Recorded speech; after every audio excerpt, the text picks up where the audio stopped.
Caps Farming.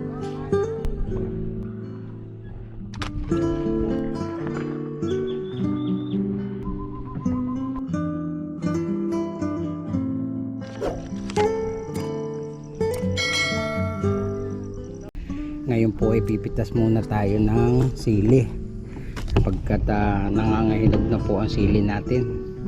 So yan, daming bunga ng sili natin, hindi ko pansin nasa loob, mga ka-farmers. Gawa nang wala po kasing balag kaya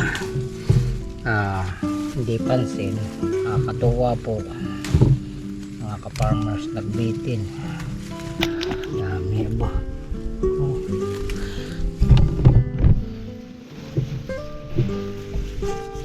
Ayan, nahihinog na po mga ka-farmers, oh. Kaya kailangan mapitas na kahit medyo maliliit, pwede na basta't magulang na siya kasi may hinog lang po siya, eh. Oh. Isang puno po, dami, napakarami po ng bunga nakukuha sa isang puno. Dami, dami, mabilis lang pong pitasin itong sili, kaya makakarami po tayo ngayon.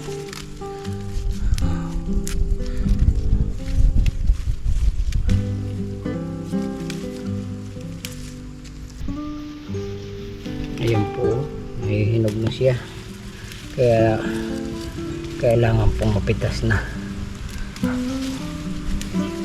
Isang linggo na po kasi hindi napipitas.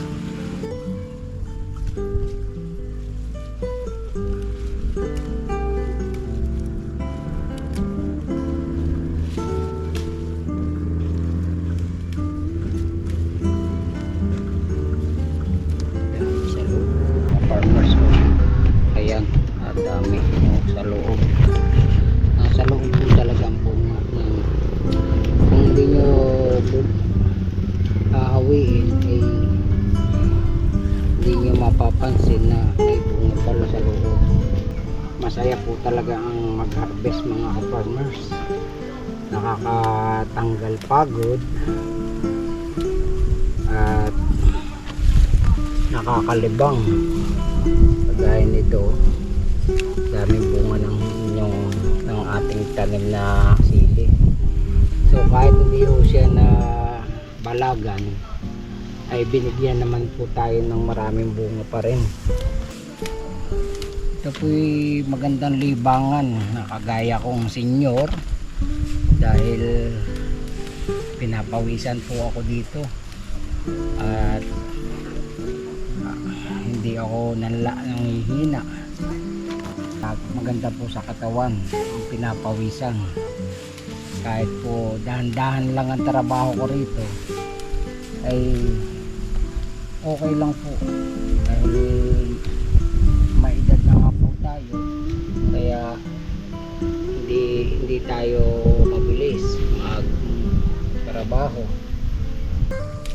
Nakakapera po kayo. Gaya nito, nakaraang linggo na nagkabagyo ay sobrang mahal po ng sili. Mahigit pong 100 ang kilo. Kaya pag naka 10 kilo kayo, malaking pera. Kung sa 15, 150 ang kilo, mayroon na kayong 1.5.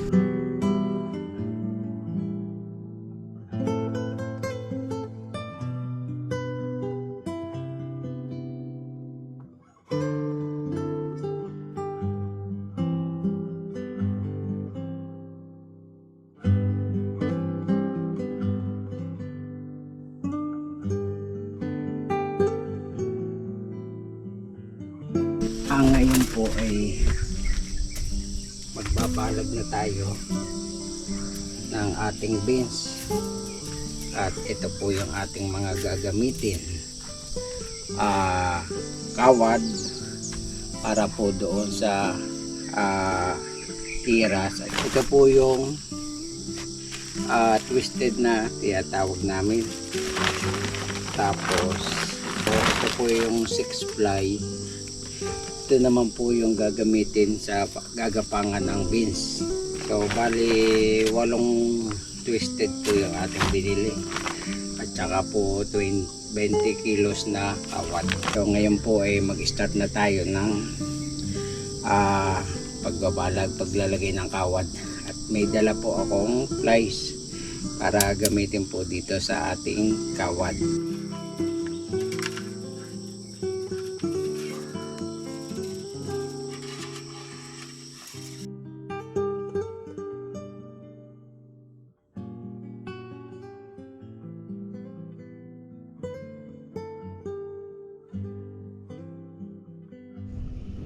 So ayan po mga ka-farmers, natapos na po nating lagyan ng kawad ang itaas, ang horizontal at ang vertical sa itaas.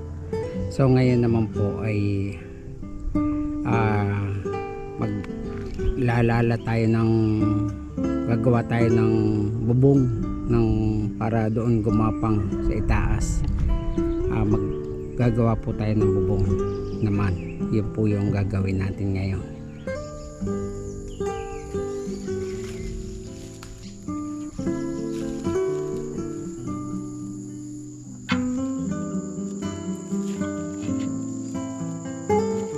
Ngayon po ay nagpapa-spray tayo ng ating mga tanim na singkang,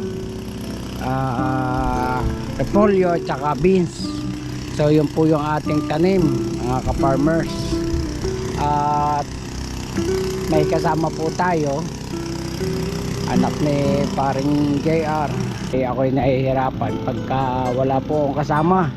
Gawa ng marami po tayong gawa. Ito, naganda na po ang ating ang ating mga tanim. Yan, nalapad na. Hindi ko pa ho naaayos itong mga kawayan nagtumba kasi marami pong trabaho. Inuuna ko po yung mga ibang trabaho. Medyo natutuwa na ako at nakakaalis na ng pagod.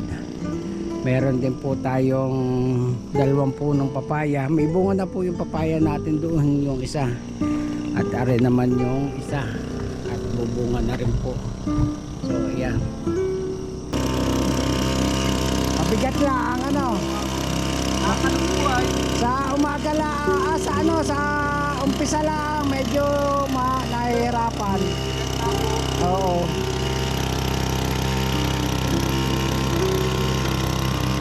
Talaga pong maganda na rin yung ating beans at labas na po yung panggapang nila, kaya dapat ay malagyan na talaga ng panggapang. Magaling po yung magtatrabaho yung magkapatid, kaya gustong gusto ko po silang kasama, kaya lang talaga meron silang permihan.